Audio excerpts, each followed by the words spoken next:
Ceritain sama gua kesulitan lu untuk hidup sehat, dan gua bisa kasih tahu lu sekarang juga akar permasalahan yang lu punya.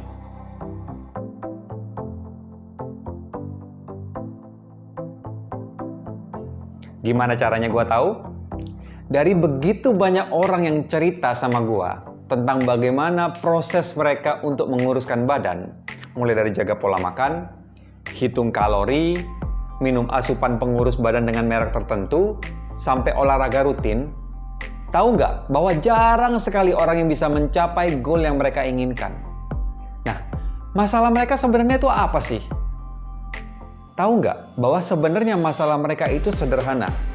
Mereka itu belum bisa meninggalkan kebiasaan-kebiasaan kecil yang toksik, yang beracun, yang merusak dan mengalahkan keinginan mereka sendiri untuk bisa hidup sehat. Pada hari ini, saya William, founder dan CEO dari Coconola Supermarket Sehat. Saya akan berbagi 3 kebiasaan kecil yang merusak pola hidup sehat, serta membagikan formula yang Anda dapat ulang-ulang untuk menciptakan kebiasaan baik berikutnya. Ketika hidup kita sehat, kita pasti happy. So, be healthier, be happy. Ketika saya berusia 1 tahun, saya itu sudah terlihat sebagai pembawa keberuntungan. Anda bisa dilihat di foto ini, kenapa saya katakan begitu. Saya begitu gemuk, lucu, dan menarik untuk dicubit. Namun, di balik foto ini ada cerita di dalamnya. Saya pernah ingat ketika mama saya cerita bahwa suster saya yang merawat saya itu suka banget bolongin botol susu yang saya minum. Sehingga susu yang saya minum itu mengalir begitu cepat dan cepat habis supaya saya gemuk. Ketika saya gemuk, suster saya itu bisa dikatakan sebagai pekerja yang berhasil. Ada 3 kebiasaan kecil yang merusak pola hidup sehat yang gue mau kalian perhatikan pada hari ini. Yaitu pertama, kebiasaan harus kenyang.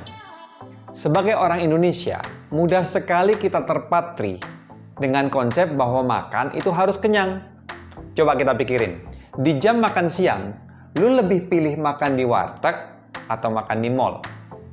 Nah, kalau lu pilih makan di warteg atau makan di rumah makan Padang, menu apa yang lu pilih? Apakah lu pilih menu bernutrisi atau lu pilih menu yang mengenyangkan? 2 piring nasi putih dan 1 potong ayam goreng pakai sayur singkong adalah pilihan yang gue pilih. Kalau gue mau pilih makanan yang enak, murah, dan kenyang. Tahukah Anda bahwa kebiasaan makan terlalu kenyang akan membuat Anda cenderung mengantuk dan tidak fokus dalam bekerja dalam waktu 30 menit sampai 60 menit setelah Anda makan, karena tubuh kita sibuk memproses makanan yang kita cerna. Nah, coba kita pikirkan pilihannya jika kita makan di warteg ataupun makan di rumah dengan bentuk piring seperti ini. Sepertiganya nasi saja. Sepertiganya sisanya itu protein dan sepertiga sisanya itu buah dan sayuran. Pilihan yang jauh lebih bernutrisi daripada pilihan sekedar makan kenyang. Nah, memang bisa kita minta pesen sepertiga piring nasi putih di tempat makan. Ya, nggak semua tempat bisa sih. Dan masalahnya emang kita harus habisin apa yang kita makan. Nah, kebiasaan kenyang ini nggak cuma dimiliki oleh kita sebagai customer, tetapi juga dipikirkan oleh sang pemilik dan pelayan di warteg dan restoran. Jadi memang nasi, mie, gorengan itu cenderung disajikan sebagai pengenyang dan bukan sebagai nutrisi untuk tubuh. Ingat ya, sama seperti mobil dan motor, butuh perawatan yang baik dengan menggunakan bahan bakar dan oli yang baik. Tubuh kita terlebih lagi adalah tubuh yang butuh asupan nutrisi yang baik. Tim yang harus kenyang ini tanpa sadar memperlakukan mulut dan perut sebagai tong sampah yang selalu menyedot makanan. Yang kedua adalah kebiasaan ngemil suka-suka gue. Di zaman yang semakin kompetitif dan maju ini, kita bisa dengan mudah mencari berbagai macam camilan yang kita mau. Kita bisa stok snacks di rumah. Kita bisa beli minuman manis melalui aplikasi. Kita juga bisa nongkrong di luar tengah malam sampai dini hari, apapun yang kita mau. Nah, kalau Anda pengen ngemil, apa yang ada di benak Anda yang ingin Anda nikmati? Apakah buah-buahan, sayur-sayuran, atau sekedar minum teh tawar hangat? Enggak kan? Yang dipikirin selalu yang manis-manis dan yang punya flavor rasa kuat, bukan? Kebiasaan ngemil ini dimanfaatkan oleh sektor komersil untuk menjajakan berbagai macam suguhan yang trending dan membuat kita semakin keren. Tahukah Anda bahwa sebenarnya ngemil itu sehat loh? Asal kita tahu do's dan don'ts-nya. Kita belajar yuk. Do, ada 3.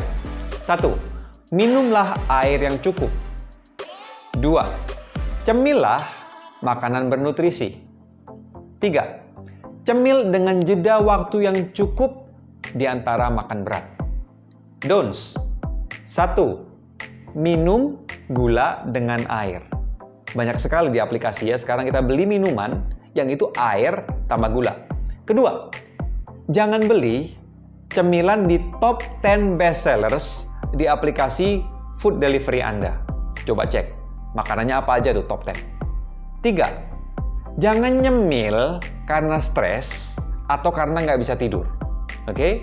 Nah, oleh karena itu saya ingin memberikan kepada Anda opsi pilihan yang jauh lebih baik daripada yang biasa kita lakukan. 1, ketika Anda craving pengen makan di tengah malam, pengen nyemil. 1, minumlah air dingin. Seringkali kita merasa lapar dan pengen makan, padahal sebenarnya kita haus. Oke, coba minum dulu air dingin. Kedua, cemillah sayur dan buah-buahan. Apa sayur dan buah-buahan yang bisa dicemil? Paling gampang, timun, tomat, dan berbagai macam buah-buahan lainnya. Silakan dipilih.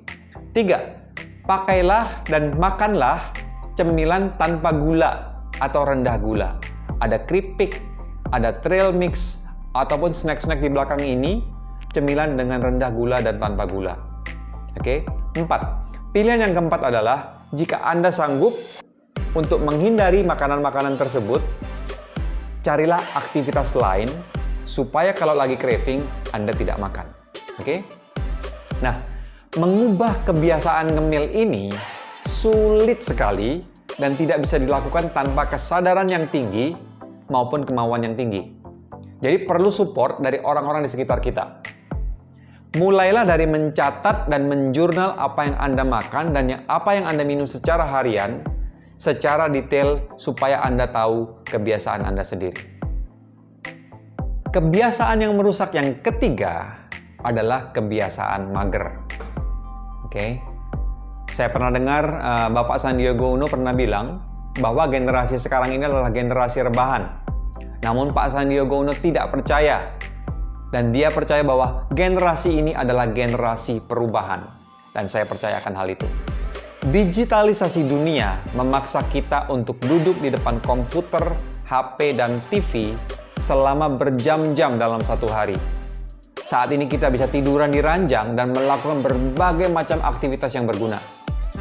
Sebuah artikel website Harvard mengatakan bahwa duduk terlalu lama di depan komputer akan menyebabkan sakit leher dan punggung. Nah, dan sakit ini jika dibiarkan akan menyebabkan stres, yang berikutnya akan menyebabkan kadar gula darah dalam tubuh akan naik, dan juga akan meningkatkan resiko penyakit jantung. Nah, untuk menghindari hal ini, gue ada 7 saran kegiatan kecil yang kita bisa lakukan agar kita bisa bergerak senantiasa. 1. Set timer di luar jangkauan tangan kita. Setiap jam sekali, timer itu akan menyala dan kita akan terpaksa berdiri dari tempat duduk dan harus matiin. Kedua, setiap kali cek handphone, lakukanlah sambil berdiri. Apapun yang Anda lakukan, baik Anda balas WhatsApp, baik Anda cek Instagram maupun cek website, lakukan sambil berdiri dan bergerak. Ketiga, Ketika Anda ingin pergi dengan teman Anda untuk nongkrong di kafe, lakukanlah pilihan yang berikutnya, yaitu jalan bersama sambil ngobrol dengan dia. 4. Parkir agak jauh dari tempat kita bekerja untuk kita jalan kaki sehingga ada waktu untuk kita bergerak. 5. Pilihlah naik tangga daripada naik lift. 6. Gunakanlah waktu istirahat siang Anda untuk bergerak dan bukan untuk nonton. 7. Berdirilah sambil bergerak ketika Anda menonton. Oke. Dengan ini, gua sudah kasih kalian 3 kebiasaan kecil yang merusak pola hidup sehat, yaitu kebiasaan kenyang, kebiasaan ngemil, dan kebiasaan mager. Kebiasaan yang pertama berbicara tentang porsi dan nutrisi. Kebiasaan yang kedua berbicara tentang timing dan nutrisi. Kebiasaan yang ketiga berbicara tentang aktivitas fisik. Di dalam pelajaran matematika, kita mengenal rumus materi dasar garis dan sudut.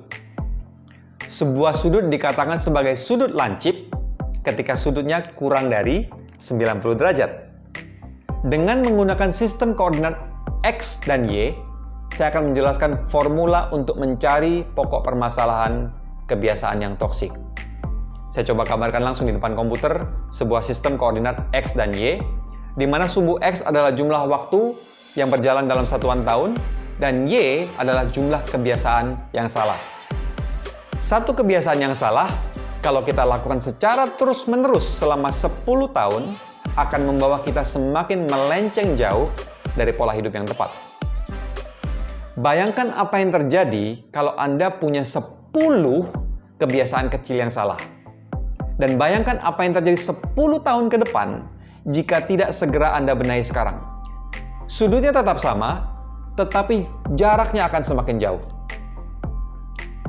Kabar baiknya adalah kita punya kontrol atas hidup kita, atas mulut kita, atas perut kita, atas kepala dan pikiran kita, dan atas uang kita. Nah, apakah kita akan membiarkan hidup kita, masa depan kita, dan keluarga kita rusak dengan kebiasaan kecil-kecil tersebut? Ataukah kita mau menggantikan kebiasaan yang merusak tersebut dengan kebiasaan yang sehat? Untuk memudahkan kita semua, saya sudah siapkan 3 kebiasaan kecil pengganti yang akan mencetak pola hidup yang sehat. Yang pertama, makanlah 70% kenyang dengan makanan yang bernutrisi. Kedua, ngemillah tanpa gula.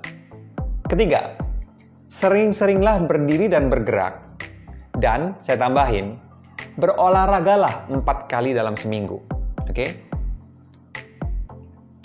Pada kesempatan ini, saya William, founder dan CEO dari Coconola Supermarket Sehat, mengucapkan banyak terima kasih kepada Kang Emil dari Komunitas Organik Indonesia yang telah memberikan kesempatan kepada kami untuk berbagi pada acara OGH Expo 2020 ini, dan juga kepada Tokopedia sebagai partner OGH Expo 2020. Saya juga mengucapkan selamat kepada Anda yang sudah menonton video ini dari awal hingga akhir. Ilmu yang Anda dapat pada hari ini akhirnya akan menjadi sia-sia jika tetap tinggal sebagai ilmu saja dan gak ada actionnya. Jadi, ayo secara serius ajak orang terdekat Anda untuk support dan mulailah dari yang paling sulit, karena lebih mudah untuk kendor di belakang daripada kendor di depan. Coconola adalah perusahaan grocery natural dan organik nomor 1 di Indonesia dengan fokus health first. Kami menyediakan banyak pilihan makanan dan cemilan bernutrisi sebagai sumber asupan utama Anda untuk pola hidup yang lebih sehat. Karena sehat itu happy, dan happy itu berdampak.